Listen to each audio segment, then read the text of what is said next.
अस्सलाम वालेकुम नाजरीन, मैं हूं मियां अकील अफजल और आप देख रहे हैं मेरा यूट्यूब चैनल। नाजरीन, अबिल आखिर इलेक्शन कमीशन आज जस्टिस मंसूर अली शाह के हत्थे चढ़ गया। आदिल बाज़ई केस में जस्टिस मंसूर अली शाह की सरबराही में 3 रुकनी बेंच ने इस मुकदमे की आदिल बाज़ई केस की समाअत की और इंतहाई इलेक्शन कमीशन के हवाले से इंतहाई अहम ऑब्जर्वेशंस दी। ये क्या ऑब्जर्वेशंस दी, इसकी तफसीलात आपके साथ आज इस व्लॉग में शेयर करूँगा। और दूसरी खबर जिस पर मैं आपसे बात करूंगा वो है पाकिस्तान तहरीक इंसाफ को आज फिर सुप्रीम कोर्ट में सुर्खी का सामना हुआ। एक अहम आइनी दरख्वास्त आज पाकिस्तान तहरीक इंसाफ की आइनी बेंच से खारिज हो गई है। तो अब नाज़रीन, इससे पहले कि मैं अपने इस व्लॉग का बाकायदा आगाज़ करूँ, जिन दोस्तों की जानिब से अभी तक मेरे चैनल को सब्सक्राइब नहीं किया गया, उनसे दरख्वास्त है कि फ़ौरी तौर पर चैनल को सब्सक्राइब कर दें और साथ साथ बेल आइकन का बटन प्रेस कर दें ताकि मेरी जानिब से बनाई जाने वाली तमाम वीडियोस उन तक फ़ौरन पहुंच सकें। अब नाज़रीन, बाकायदा आज के इस व्लॉग का आगाज़ करते हैं और सबसे पहली खबर जो मैं आपके साथ दूंगा वो है पाकिस्तान तहरीक इंसाफ की आइनी दरख्वास्त। नाज़रीन, आज सुप्रीम कोर्ट ऑफ पाकिस्तान के आइनी बेंच ने बहुत सारे मुकदमात की समाअत की, लेकिन वक्त की कमी के बाद मैं तमाम मुकदमात का अहवाल जो है वो यहाँ पर इस एक व्लॉग में नहीं आपके साथ शेयर कर सकता। इसलिए सिर्फ आइनी बेंच के आइनी दरख्वास्त जो है पाकिस्तान तहरीक इंसाफ की, उस पर बात करेंगे। बात कुछ यूँ है कि साबका चीफ जस्टिस काजी फ़ायद ईसा के आखिरी दौर में हुकूमत की जानिब से एक ऑर्डीनेंस लाया गया, जिस ऑर्डीनेंस में सुप्रीम कोर्ट की इंतज़ामी कमेटी के तीसरे जज को तब्दील करने का इख्तियार चीफ जस्टिस को दे दिया गया, जिसके तहत आप सबको याद होगा कि चीफ जस्टिस काजी फ़ायद ईसा ने जस्टिस मुनीब अख्तर को सुप्रीम कोर्ट की इंतज़ामी कमेटी से निकाल दिया था और जस्टिस अमीनुद्दीन खान को उस कमेटी में शामिल कर दिया था। उसके ख़िलाफ़ पाकिस्तान तहरीक इंसाफ ने सुप्रीम कोर्ट ऑफ पाकिस्तान में आर्टिकल 184(3) के तहत दरख्वास्त दायर की थी और उस दरख्वास्त के हवाले से इसके अलावा अफरासियाब खटक ने भी दरख्वास्त सुप्रीम कोर्ट में दायर की थी। एहतशामुल हक थे, कोई अकमल बारी साहब थे, इन्होंने भी सुप्रीम कोर्ट ऑफ पाकिस्तान में दरख्वास्तें दायर की थी। तो आज एक तो दिलचस्प बात यह है कि पाकिस्तान तहरीक इंसाफ इस मुकदमे की समाअत के दौरान जो है वो पेश नहीं हुई। अब सवाल ये उठता है, जो कि पाकिस्तान तहरीक इंसाफ के लोग आज मौका भी अपनाएंगे जब उनका इस मामले पर कान खींचे जाएंगे कि जनाब आप लोग क्यों पेश नहीं हुए, तो उनकी जानिब से कहा जाएगा कि जनाब वक्त गुजर गया था और अब इस दरख्वास्त का कोई फ़ायदा नहीं था, इसलिए हम पेश नहीं हुए। देखें, मेरी बात सुने, बहुत सारे मुकदमात सुप्रीम कोर्ट ऑफ पाकिस्तान में हमने ऐसे देखे हैं जिनमें वक्त गुजर चुका होता है, लेकिन वकला आकर कहते हैं कि जनाब इसमें जो कॉन्स्टिट्यूशनल क्वेश्चन उठाया गया था वो क्वेश्चन के ऊपर सुप्रीम कोर्ट अपना फ़ैसला दे, सुप्रीम कोर्ट डिसाइड करे कि ये इख्तियार था या नहीं था, ये कानून गलत था, ये कानून सही था। सुप्रीम कोर्ट इस हवाले से अपना फ़ैसला दे और अदालतें फिर उस हवाले से एक फ़ैसला देती भी हैं वकला के दलाइल सुनने के बाद। इसलिए ये कह कर राह फ़रार इख्तियार करना कि जनाब अब ये मामला पास एंड क्लोज हो चुका, अब इसका कोई फ़ायदा नहीं है, तो ये मेरे ख़्याल से सिर्फ राह फ़रार ही इख्तियार की गई है। कोई आइनी मौक़िफ़ जो है वो नहीं इसको कहा जा सकता, कोई कानूनी मौक़िफ़ इसको नहीं कहा जा सकता। हाँ, अगर पाकिस्तान तहरीक इंसाफ समिति थी तो इस मामले में पेश होती और आकर अदालत में अपने दलाइल देती कि जनाब काजी फ़ायद ईसा को फ़ायदा देने के लिए ये सारा कुछ किया गया, जिस तरह हमारे दोस्त जो साथी यूट्यूबर्स हैं वो कहते भी रहे हैं। फिर वो साबित करती कि इससे क्या क्या फ़ायदे लिए गए, लेकिन ऐसा कुछ भी नहीं किया गया। लिहाजा वो सिर्फ़ और सिर्फ एक स्टंट था पाकिस्तान तहरीक इंसाफ की जानिब से।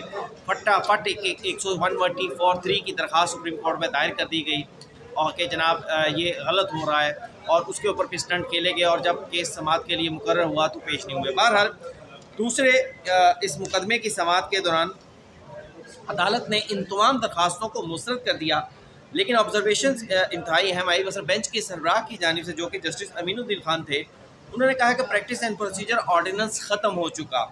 जस्टिस मोहम्मद अली मज़हर ने कहा कि पार्लिमान ने इस हवाले से एक कानून साजी कर दी है। जस्टिस मंदोखेल ने कहा कि कानून आने के बाद ऑर्डिनेंस बरकरार नहीं रहता। जस्टिस मोहम्मद अली मज़हर ने कहा कि ऑर्डिनेंस के तहत बनी हुई कमेटी भी ख़त्म हो गई, लेकिन कमेटी के फ़ैसलों को तहफ़्फ़ुज़ हासिल है। फिर उसके बाद जस्टिस जमाल खान मंदोखेल ने कहा कि आईन पाकिस्तान सदर को ऑर्डिनेंस जारी करने का इख्तियार देता है। यानी ये तमाम ऑब्जर्वेशन ये बड़ी वाज़ेह तौर पर इस चीज़ का इशारा है कि जो उस time practice and procedure ordinance में जो तब्दीली की गई थी, उस तब्दीली को कोई कानूनी जवाज़ नहीं था कि उसको अदालतों में चैलेंज किया जाता। लेकिन बहरहाल ख़बरें बनवाई जाती हैं, ख़बरें चलवाई जाती हैं ताकि, और स्टंट ऐसे खेले जाते हैं ताकि इसको पॉलिटिकली इससे फ़ायदा हासिल किया जा सके। जिस तरह मैंने कल भी कहा था कि इलेक्शंस के हवाले से तो हमारे दोस्त, हमारे साथी, हमारे जो पाकिस्तान तहरीक इंसाफ से मोहब्बत रखते हैं, वो मरे जा रहे हैं इलेक्शन धांधली के ऊपर। लेकिन पाकिस्तान तहरीक इंसाफ को कोई जल्दी नहीं, उनको पता भी नहीं उनका मुकदमा कब लगा है, उनको पता भी नहीं कि जनाब क्या दलाइल देने हैं, उनके पास शवाहिद भी नहीं है, तैयारी भी नहीं है। तो फिर लेकिन बस सोशल मीडिया पर पॉइंट स्कोरिंग करनी है, दुनिया को खतूत लिखने हैं कि पाकिस्तान में धांधली हुई है, लेकिन अदालतों में साबित करने के लिए कुछ भी नहीं है उनके पास। अब नाज़रीन, दूसरी ख़बर जो है वो बड़ी दिलचस्प ख़बर है। देखिए, आपको दूसरे लोग भी जो इस हवाले से अदालत में मौजूद थे, वो भी अपना व्यू पॉइंट देंगे आदिल बाज़ई के हवाले से। स्टोरी कुछ यूँ है कि आदिल बाज़ई कोयटा के NA 262 से मुंतखब होते हैं बज़ौर रुकन असम्बली। रुकन असम्बली मुंतखब होने के बाद 8 फरवरी को इलेक्शन होते हैं। 15 फरवरी को आदिल बाज़ई की कामयाबी का नोटिफिकेशन जारी कर दिया जाता है। अब इस नोटिफिकेशन के जारी होने के बाद मुस्लिम लीग नून की जानिब से एक नोटिफिकेशन आता है, एक एफिडेविट आता है इलेक्शन कमीशन में, और कहा जाता है कि आदिल बाज़ई मुस्लिम लीग नून को ज्वाइन कर चुके हैं, उनको मुस्लिम लीग नून में शामिल किया जाए और इसी हवाले से उनको फहरिस्त नोटिफाई भी कर दिया जाए, उनको जो फहरिस्त है वो भी तैयार कर दी जाए। फिर सुप्रीम कोर्ट ऑफ पाकिस्तान में एक इंतहाई अहम मुकदमा चलता है पाकिस्तान तहरीक इंसाफ के मेम्बरान का, SIC सुन्नी इत्तेहाद कौंसिल के मेम्बरान का। इलेक्शन कमीशन से वो मामला शुरू होता है, फिर वो मामला इलेक्शन कमीशन से होता हुआ हाई कोर्ट में जाता है, हाई कोर्ट से होता हुआ सुप्रीम कोर्ट ऑफ पाकिस्तान में आ जाता है। लेकिन आदिल बाज़ई इस पूरी पिक्चर में कहीं पे नहीं है। इलेक्शन कमीशन सुन्नी इत्तेहाद कौंसिल के मेम्बरान की 81 अफराद की फहरिस्त देता है और उसमें आदिल बाज़ई शामिल नहीं है। सुप्रीम कोर्ट ऑफ पाकिस्तान 39 और 41 की कैटेगराइज करते हुए एक फ़ैसला देता है 12 जुलाई का, बड़ा मशहूर ज़माना। लेकिन आदिल बाज़ई उस फहरिस्त में शामिल नहीं है। लेकिन आदिल बाज़ई साहब का कहना यह है कि मैं तो पहले दिन से सुन्नी इत्तेहाद कौंसिल का मेंबर था। अब स्टोरी यूँ है कि मुख्तलिफ बेंचेस पर आदिल बाज़ई जो है वो हमेशा अपोजिशन के बेंचेस पर बैठते रहे। उन्होंने कभी भी पाकिस्तान मुस्लिम लीग नून को वोट नहीं किया। अब इस पर बहुत सारे लोग सवाल उठाते हैं कि आदिल बाज़ई जो है वो Supreme Court of Pakistan, Adil Bazai Muslim League Noon में कभी थे ही नहीं।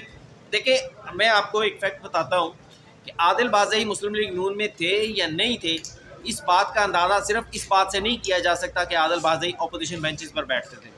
उसकी वजह मैं आपको ये बताता हूँ कि मेरी राय में कि देखिए, मेरी अपने अगर मैं फ़र्ज़ करें रुकन असम्बली हूँ या कोई भी शख्स रुकन असम्बली है और उसकी अपने लीडर के साथ किसी बात पर तनाज़ा हो जाता है, वो झगड़ कर जाकर अपोजिशन कुर्सी पर बैठ जाता है, तो इस वजह पर उसको डिसक्वालीफाई या डी सीट करने का इख्तियार आइन में नहीं दिया गया। आइन में 4 चीज़ों के ऊपर इख्तियार दिया गया है: प्राइम मिनिस्टर के इलेक्शन पर, इसके अलावा कॉन्स्टिट्यूशनल अमेंडमेंट पर, इसके अलावा फाइनेंस बिल पर, और इसके साथ साथ जो है पार्टी की ऐसी गाइडलाइंस जो हैं वो किसी भी उसके ऊपर जारी की जाए, उस पे ऊपर ही उस मेंबर को नाअहल किया जा सकता है। बाकी हर छोटे मोटे बिल पर कोई कानून है, कानून से इख्तलाफ है, आपने वोट नहीं दिया, आप डिसक्वालीफाई, आप उस पर डी सीट नहीं हो सकते। अब 26वीं आईनी तरमीम हुई, प्राइम मिनिस्टर का वोटिंग बिल हुआ, और फिर इसके बाद जब ये 26वीं आईनी तरमीम हुई तो फिर हतमी तौर पर फैसला कर लिया गया नून लीग की जानिब से कि आदिल बाज़ई को डी नोटिफाई करवाया जाएगा और उनकी जगह पर नया बंदा, अगर मुस्लिम लीग नून समझती है कि आ सकता है तो वो लाएगी अपना बंदा, अगर PTI समझती है कि उनका बंदा जीतेगा तो फिर उनका बंदा इलेक्शन लड़ेगा और जीतेगा। अब बात यह है कि आदिल बाज़ई के ख़िलाफ़ मुस्लिम लीग नून के सदर मियां मोहम्मद नवाज़ शरीफ ने 21 नवंबर को जो है वो उनको डी नोटिफाई करने के लिए बाकायदा उनके ख़िलाफ़ रेफरेंस भेजा। उस पर स्पीकर असम्बली से होते हुए ये reference election commission of Pakistan के पास पहुंच गया। इलेक्शन कमीशन ने नेक्स्ट डे ही उस पर कार्रवाई शुरू कर दी। फिर 21 अक्टूबर को आदिल बाज़ई को शोकास नोटिस भी दिया गया था, वो भी हमने देखा है, नेट पर पड़ा हुआ है, मैंने खुद भी पढ़ा है। फिर अब जब इलेक्शन कमीशन ने उस पर जब कार्रवाई का आगाज़ किया तो आदिल बाज़ई की जानिब से ये मौक़िफ़ इख्तियार किया गया कि मैं कभी भी पाकिस्तान मुस्लिम लीग नून का मेंबर नहीं था और ये जो एफिडेविट दिया गया है इलेक्शन कमीशन ऑफ पाकिस्तान में, ये मेरा नहीं है। अब इस पर फिर आदिल बाज़ई ने फौरी तौर पर जाकर एक सिविल सूट भी फाइल कर दिया उस डिक्लेरेशन को कैंसलेशन के लिए। फिर आदिल बाज़ई ने उस पर कोई मजिस्ट्रेट की कोई रिपोर्ट थी वो भी हासिल की उस जहाँ से वो लिया गया था एफिडेविट। तो इलेक्शन कमीशन ने जो फ़ैसला दिया उसकी बुनियाद इलेक्शन कमीशन ने एक ही रखी। इलेक्शन कमीशन का कहना ये था कि आदिल बाज़ई के हवाले से जब उनको नोटिफाई किया गया और उनको कैटेगराइज़ किया गया तो उसके बाद आदिल बाज़ई को 7 से 8 माह मुकम्मल तौर पर खामोश रहे। उन तमाम हक़ाइक़ को हम उसमें नहीं पढ़ रहे कि ये नोटिफिकेशन है या नहीं है। अगर आदिल बाज़ई मुस्लिम लीग नून में नहीं थे तो फिर आदिल बाज़ई को इलेक्शन कमीशन ऑफ पाकिस्तान से रब्ता करना चाहिए था। जिस तरह मैंने अभी सारी स्टेटस आपके सामने बयान किया ना कि आदिल बाज़ई जो है वो 7 से 8 महीने उस सीट को बड़ा पुरसकून अंदाज से इंजॉय करते रहे और मुस्लिम लीग नून की इंटाइटलमेंट को इंजॉय करते रहे, सारा कुछ करते रहे। और इन दी एंड आदिल बाज़ई ने कहा जनाब मैं तो कभी नून लीग का था ही नहीं, मैं तो सुन्नी था कौंसिल को ज्वाइन कर चुका था। फिर आप सुप्रीम कोर्ट में मुकदमा चल रहा था, वहाँ क्यों नहीं थे? 81 मेंबरान की लिस्ट इलेक्शन कमीशन ने दी, आप वहाँ पर नहीं बोले। फिर बहुत सारे मामलात में या तो आप ये कह देते कि मुझे तो पता ही नहीं था कि इलेक्शन कमीशन ने जो है मुझे नून लीग के साथ मुंसलिक कर दिया है। बहरहाल आज सुप्रीम कोर्ट ऑफ पाकिस्तान ने जस्टिस मंसूर अली शाह, जस्टिस आयशा मलिक और जस्टिस अकील अब्बासी ने इस दरख्वास्तों के इस अपील की समाअत की जो आदिल बाज़ई ने इलेक्शन कमीशन के फ़ैसले के ख़िलाफ़ की थी। अब बजाय इसके कि इलेक्शन सुप्रीम कोर्ट का बेंच किसी कंट्रोवर्सी में पड़ता, सुप्रीम कोर्ट ऑफ पाकिस्तान के बेंच ने मरकज़ी नुक्ता ये पकड़ा कि आदिल बाज़ई के जो जब उन्होंने कंट्राडिक्ट कर दिया कि जनाब ये एफिडेविट मेरा नहीं है, तो इलेक्शन कमीशन ने उस पर किसी भी किस्म की इंक्वायरी नहीं की।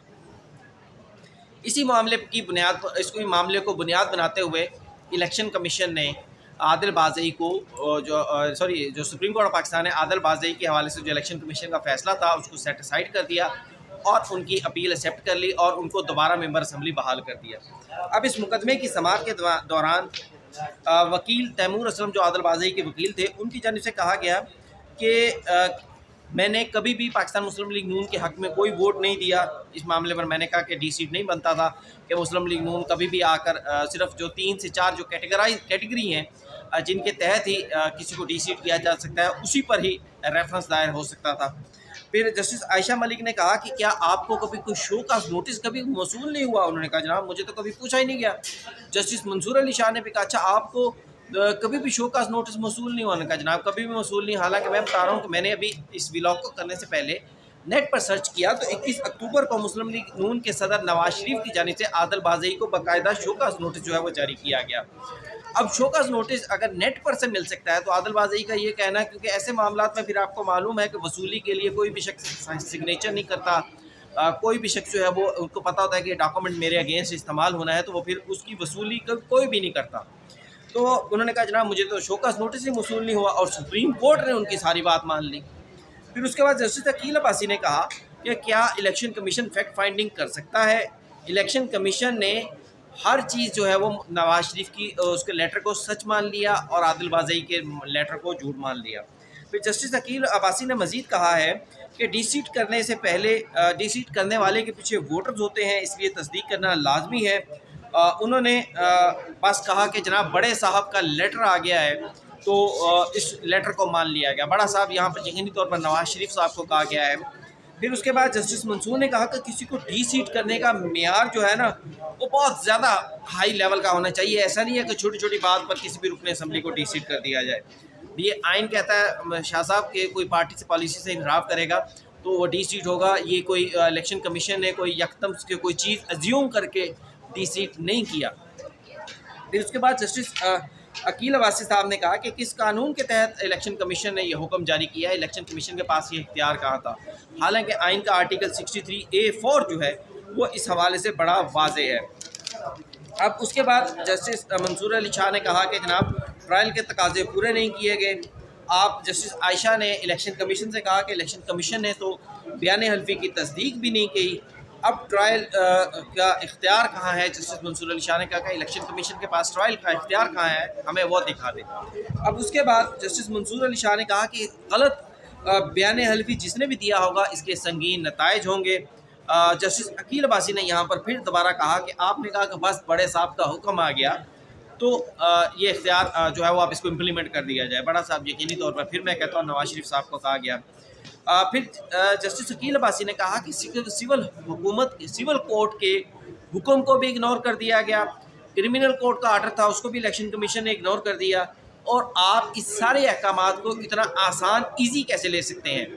अब जस्टिस मंसूर अली शाह ने कहा कि और कोई फ़ैसला, कोई कहानी इलेक्शन कमीशन अगर कोई अदालत को बताना चाहता है तो हमें बता सकते हैं। ये भी एक अजीब से लफ्ज़ है कि हमें आपने कहानियाँ सुनानी है तो सुना दें।